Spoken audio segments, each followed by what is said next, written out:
Thank you for auditing Professor Skye's Record Review, the always positive new music review show hosted by a French professor who's going to get back to lesson planning right after this video. Today I'm going to be reviewing an album by the Glass Animals called Dreamland. And the reason, what I try to do with this channel is I often like to find bands that I've heard of and just sort of, listen to them and review them because I've heard of them and I've just not been paying attention to music for 25 years. So I'm just sort of getting myself back into music. That's part of the channel. So when I saw Glass Animals, I'm like, oh, I've heard of this band, and I started reviewing it and I started listening to it and typing up my notes and all that. And then about halfway through, I was like, I've never heard of these. I was thinking of Animal Collective. So I've actually never heard of these guys at all, but I'm happy that I found them, and I really enjoy this album quite a bit.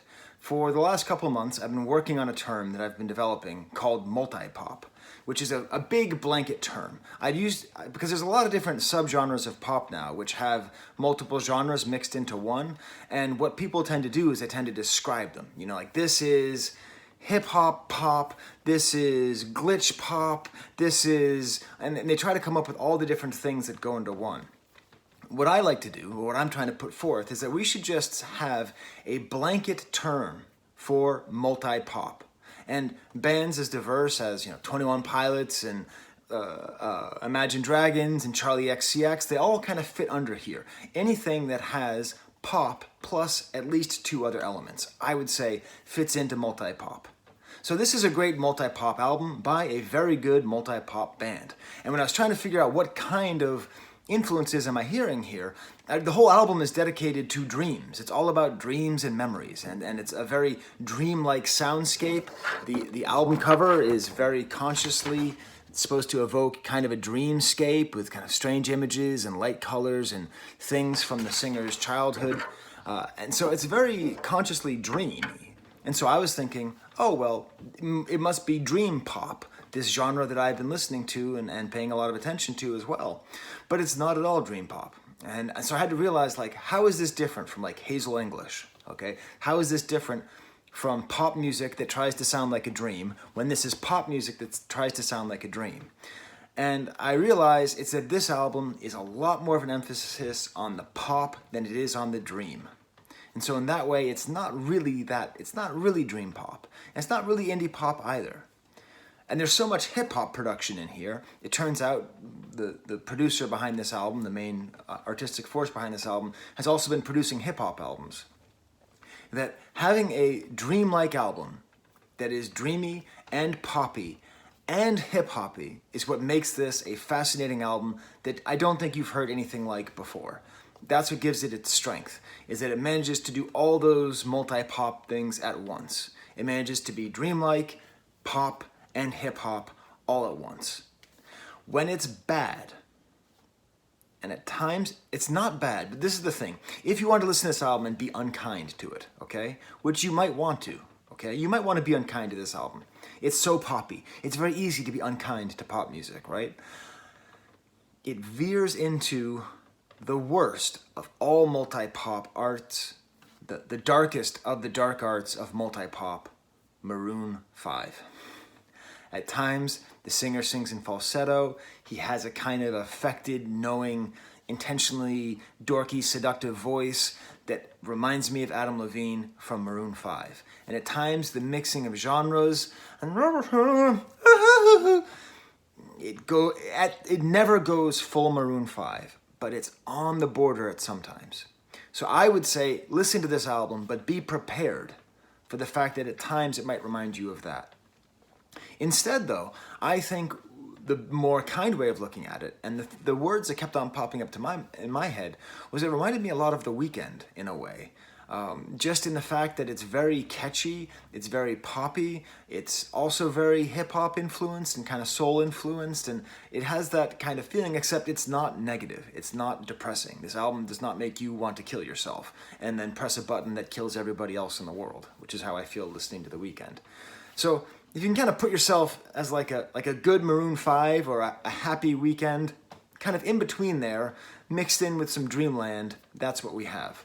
I first listened to this album while making my pancakes on Sunday morning, like I do, and my son asked me, is this a band or a person? And I did 5 minutes of research. like I do for every video. And I just said yes. No, he said, is it a band or a person? And the answer appears to really be yes. There is a band, but for this album, maybe this is because of COVID, I don't know. It seems as though every note is played by the lead singer guy, Dave Bailey. So I don't quite know how this works. And it's very different from Maroon 5, I will say. There's no kind of super producer trying to push this forward. This does not feel like a crass corporate push. This feels like an individual artist's vision, and that individual vision is quite poppy. So it's a little bit of a weird thing, because in all the pictures, they're always called a band, and they're always referred to as a band, but this feels very much like a singular vision. And in that 5 minutes of research, I discovered that this album is totally unlike their other albums. If you are a Glass Animals fan, please tell me in the comments what the other albums are like, and if I should listen to them. I am curious. But apparently this is the first autobiographical album, because this band is from Oxford, England, like Radiohead and Tolkien. But it's about his youth in Texas. So very different. And this album thematically is very linked, I would say actually, to the Amine album I reviewed 2 days ago. Both albums are made by young men who are confronting aging. And there's a couple different ways when you're in your mid-20s or your late 20s. I assume this guy is in his late 20s. This album feels like an album by some guy in his late 20s. There's two different ways of confronting growing older. One thing you can do is look forward, and that's what Amine did, and he's trying to think about like what's his life going to be, how's he going to get his life in order, how's he going to learn to enjoy eating grapefruits instead of driving Ferrari, okay? But this album is the part of moving into adulthood where you come to terms with the past. So it's a very intentionally nostalgic album. At times, it is a superficially nostalgic album, like just spitting out references that millennials will go, oh, I remember, I don't know, Beyblades, or I remember Pokemon, or whatever it is, right? Like, oh, I remember that. I remember drinking Pepsi or whatever it was, like that kind of superficial comment, just like brand naming. But that's not really what the album's about. It's called Dreamland. So the whole album is actually more of a dreamlike evoking of the past. It's this person who is thinking about their past and putting it in a very hazy, dreamlike soundscape, and bringing out these little elements from their past and mixing it in with actual cuts from actual home videos of him when he was 5 years old in Texas. So the whole thing feels like a dream where you're dreaming about your youth. And there's a sense of loss to it. Pretty consistently, there's these themes of moments in his life where he was a moment of disillusionment, or a moment of understanding, or a moment of growth. And you really have this feeling that all of this nostalgia is not gratuitous. This isn't like, the summer of '69. This isn't like that. It's all done for this very specific reason, where all of these callbacks, all of these nostalgic things are meant to make you feel like you are in the middle of somebody else's very meaningful dream about their childhood. You could almost like retell the story of the album, like you're trying to tell a dream. So I had this dream, and I was there, and I was back in Texas, and I was watching Space Ghost, and that friend of mine showed up, and then I changed the channel, and then my mom came in, and we set off this rocket, and I was working on roller skates, and it has that feeling of being able to change from room to room inside of a dream while changing from thought to thought. It is a very relaxing album. I listened to it yesterday. I was in the other room, and I put it on my speakers here, and we were just reading. I don't know. I guess I was writing notes for this, and my wife was looking at a Szechuan cookbook. It should be exciting. And it had a nice relaxing feel. Very catchy, very poppy, but that dream atmosphere leads to a very agreeable album. I guess it makes me wonder, why do people like listening to relaxing things? I like listening to agitating things, But this is a very agreeable album that fits that dreamscape quite well. So let's start off with the opening track to the album Dreamland, called Dreamland. So very, very clear, right? This theme album very clear from start to finish, and it has this mellow xylophone sound. Do, do, do, do, do, do, do, do, do, do. And he's sort of singing about colors, and he has this nicely like altered voice.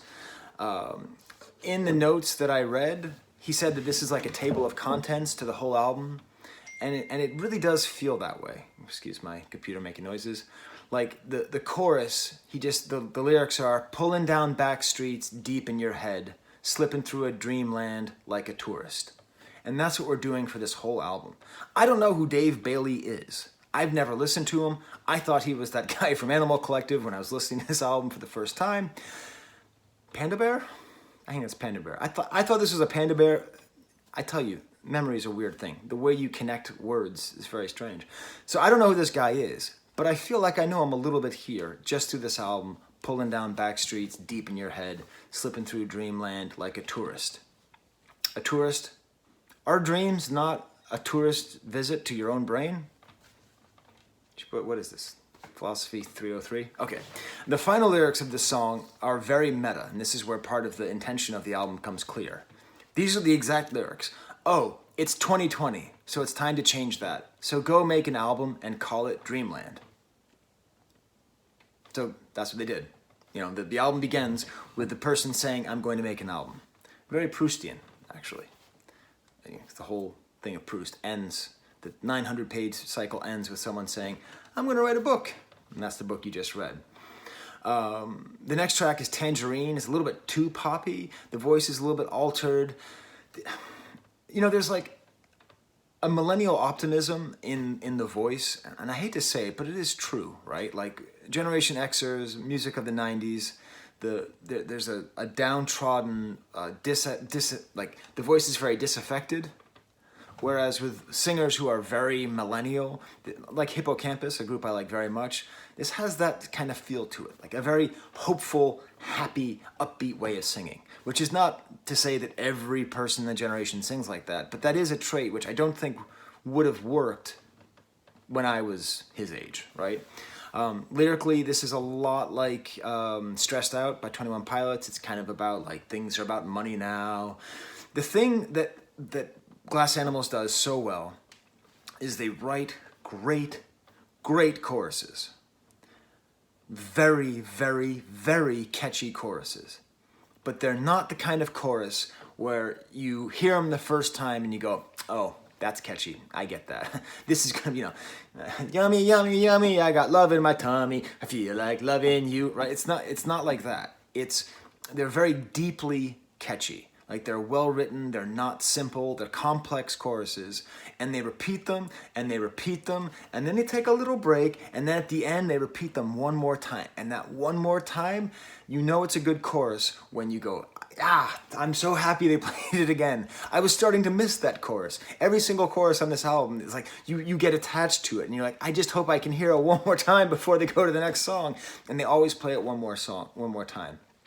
Excellent. That is pop brilliance, right? You go ahead. You write, 12 songs and have 12 different choruses which are catchy and complicated at the same time. I'll wait. Can't do it. It's very good. This is a very good band, a very good songwriter. And it's not Animal Collective. Very different. The next track, Hot Sugar, seems to be, it's more about dreams. He sings like a female R&B singer a little bit here. This song is the most Maroon 5-ish, so just be careful. The most Adam Levine-ish, but there's things that he does that they do that aren't like that, like kind of backwards masking sounds in the back, which are nice. And the cool thing here is that the lyrics are about, and I read this on Genius. Again, if you don't know, Genius.com does the best lyrical breakdowns on the internet. Very good place. And apparently this is a song about people who aren't actually cool, but who seem cool. And you know they're not cool, but you still kind of want to be like them. As the lyric in the song says, I don't want to be around you, just want to be like you. And it's funny because on Facebook, they constantly put forth people who you might be friends with or might know. And the most poserish, cool guy who I wanted to be like, but I knew wasn't actually cool, was suggested for the first time yesterday. You know who you are, Ben.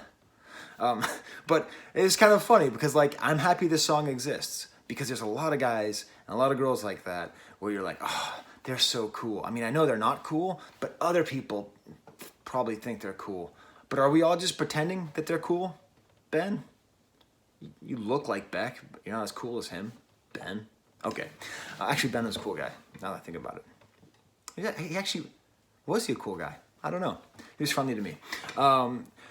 This has a great example of the chorus coming back, but the hip-hop influences on this album show up on here on Hot Sugar. Like, if you're going to listen to this track and you don't like it at the beginning, stay through to the end, because it has kind of this like bouncy hip-hop outro where they redo everything, but in a much more upbeat, interesting hip-hop way. Then we get to the track Space Ghost, Coast to Coast. I think you hear the sound of Bo trying to figure out if he can sit on the dog bed over here. Yeah, Bo, you want to come sit on the dog bed? Go on, it's right over there. Here, let me move it this side. Right. If you're lucky, I will show you Bo at the end of the video. I had to move some things so he can sit down. It's so nice and sunny here. So the track Space Ghost, Coast to Coast. So that's a reference to a popular Cartoon Network. It was a show I never really quite got. Maybe I was too old for it. But it's this great track. It's my favorite track on the album. I'm going to play you some of it. It's kind of a low-key hip-hop beat. And it has the best example of a complicated chorus. At the first time you hear it, you don't quite love it, but then by the end, you're absolutely in love with it. Really cool, like West Coast hip-hop sounds here. Plus this kind of like woodblocky sound in the back that's just really cool. And it's able to use a lot of the tools of hip-hop, like having a lot of words, being able to make references and similes constantly. But it's using them in this interesting way of creating an unexpected tableau to tell a very stirring story. Apparently, again, according to Genius, this is a song about him realizing that his friend was about to plan a school shooting. And I guess he got caught for planning a school shooting. And it's about this disillusionment. So he's dreaming, and I imagine he's thinking about all these things in his youth, and he's thinking about this loss of a friend who went from his friend to a potential monster. And so when you have these kind of gratuitously millennial nostalgia lyrics, we were just two Texas toddlers, Pokemon and bottle rockets, Dunkaroos and real monsters, Capri Sun, straw on the bottom. First of all, Pokemon is short for pocket monsters, so you can't rhyme monsters and monsters, but anyways. But it's in this greater context of this very sad event. Now Toby's barking. Hey, Toby, I've already got one dog on the video. I don't need two. It's just UPS. It's always UPS. Okay, Toby? So let me play you a little bit of this. Hopefully you don't have to hear barking. Listen to the amazing chorus, this great mixture of like pop and dreamscape and hip hop. Dream, hip, pop. That's the multi-pop genre I would put this under. There's actually, the music video on YouTube is just home videos of the band and of the singer, which is quite interesting. So hear how this is all constructed, and you can't quite hear how nice it is because the bass is very pulsating, but just have a listen.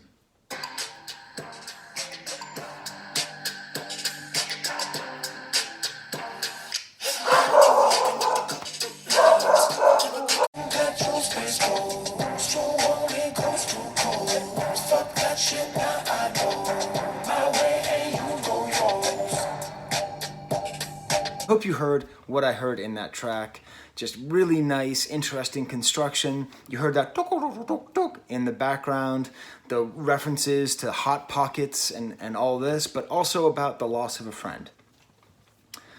Toby makes making videos difficult. Next song is called Tokyo Drifting, which is with Denzel Curry, which is great because he's a rapper who I like and I've reviewed. You can see the clip, hopefully, up there. I talked to my dad yesterday. Turns out that it is hard to do this, but there will be my video about Denzel Curry. This is interesting because this takes a little bit away from the album. This doesn't feel like it belongs on the album. This is like this guy singing about his alter ego, Wavy Davy, and he's talking about doing coke, and he's talking about like the lies of personality, and it doesn't quite fit this weird nostalgic soundscape. But it's a great track. I mean, it's a really well done. It's a great example of how this Texas Oxford guy can make good trap beats, can make good hip-hop beats, and be a good place for rappers to rap. I will say that Denzel Curry says, "I'm back on my bullshit," like Jordan and Pippen, and that's just ripping off Fabulous from last summer. So I'm a little bit frustrated because like he has a whole song making that joke. So I think he's biting. Anyways, then we get to the next track, Melon and the Coconut. And this is almost the track that I want to play for you because this is the best example of the dreamscape here. There's like a dreamy flanged guitar, underwater vocals, kind of a auto-tuned, warbled sound to it, singing about like liking waffles and being at home with a G.I. Joe. But it's actually a song about a breakup between an actual melon and an actual coconut. Like that's what the song is actually about. It's goofy, right? But it has that dreamlike quality because it is about a real breakup. It's really nicely made. The drums appear at some point and they sound like they're in a different house, much less a different room. But it's able to really evoke that dreamlike soundscape. And I find it very important right in the center of this album, surrounded by things which are maybe not quite as linked to this theme album. You know, there's songs that stick out a little bit, and this is not one of them. The next track is called Your Love, Deja Vu. Another great track, very upbeat, very danceable song. You know, like you can listen to this album while you're walking around the house, and you can be relaxed, but you can also kind of dance. Good chord changes. This is where I was thinking the comparison to The Weeknd, like a happy weekend. You know, I mean, as opposed to lyrics being about, you know, being depressed and lonely and having your nose bleed. It's a little bit more about just the sort of like, it seems to be about like a booty call kind of thing, but it's about love, it's about a complicated relationship, but it's just such a great upbeat poppy song. Waterfalls Coming Out of Your Mouths, not my favorite track either. Kind of annoying, talk about, you know, Fruit Loops and Scooby-Doo and Pepsi Blue and 2002. It's a little bit too much of these just gratuitous references because it's put in the context of a song that's actually about how you put a fake face when you start dating somebody. At the beginning of a relationship, you put out a fake version of yourself. So I don't understand, why are we talking about Scooby-Doo in this? How does this fit? You know, how does that fit this? I don't think it does. Interestingly, the next track follows that. It's almost like, so, you know, I don't write scripts, right? I just have notes. And so sometimes my thoughts develop. And I'm realizing that this album is a little bit of a failure. It's a little bit of a failure because it does such a good job of being about two separate things, but those two things don't go together. So there's like a quarter of the songs seem to be about the difficulties of human relationships, and they're really quite good at that. The other half, like a half, seems to be about like, or three quarters, seems to be about this childhood nostalgia thing. So I don't know, maybe they could have broken it up into like 2 EPs. That might have worked better, because the next track, it's also incredibly loud, works really well with the waterfalls coming out of your mouths, works well with Your Love, Deja Vu. It's a really nice song about difficulties of relationships, but how does that match with the rest? I don't know. But this is a great track, very well produced again. I get the feeling that he just made this album and said, hey guys, listen to this album, and they were just like, yeah, it's done. What am I going to add? This is good. What am I going to do? Play better drums on this? Not really. You just play it. Really nice, like dynamics on the synths. The synths are kind of like waving in and out. Very nice dynamics. Some marching band drums as well. According to an Instagram post by the band that was on Genius, the entire song is only 3 seconds in life. He says, most people have been in a position where they have to say something to someone that they know is going to devastate them and change their life forever. It's about the silence between those words leaving your mouth and their reaction as those words register and the full weight rolls over them. This is a very interesting concept. I love this idea that silence after you say something like that moment of silence gets its own song. It's great. So the failure of the album is that it's not entirely one idea. But this second idea is so good that it kind of makes up for the lack of singularity in vision. It really is quite a nice song. Next track, Domestic Bliss, goes back to his childhood about a friend's mom who's very clearly getting abused. Kind of a junky song. I don't really like it. I would just skip it if I were you. The way he sings is like Sting light. It's nice to get back to his childhood, but as a song, it's not particularly great. The next track, Heat Waves, goes back to the dreamscape, kind of starts an underwater sound, very falsetto. And I like this because even though this song seems to be about a breakup again, it might be about that second part of the album I was talking about. He's talking about like heat waves and mirages, and the way it made me feel was it reminded me of when I was young, and heat waves would freak me out. And like the mirages of water on the highway would freak me out. Do you hear Bo snoring? Listen. He's a happy dog. Like the heat waves would bum me out, would scare me, would make me think like, what's going on? What's real reality here? And it's really quite nice in that way. I do wish, speaking of the drummer, that they got the drummer on here, or they had some real drums. There's just a little too much of the drum machine. I think this song might have benefited, and maybe the whole album would benefit, with having a mixture of more real music, more real instruments coming in to go along with the things created in a computer. And then the track ends with Helium. I'm not going to really talk about the beginning of the song. It's fine. I'm a little bit tired of the album at this point. But then it ends with a recapitulation of the beginning. Boom, boom, boom, boom, boom. Or boom, boom, boom, boom, boom.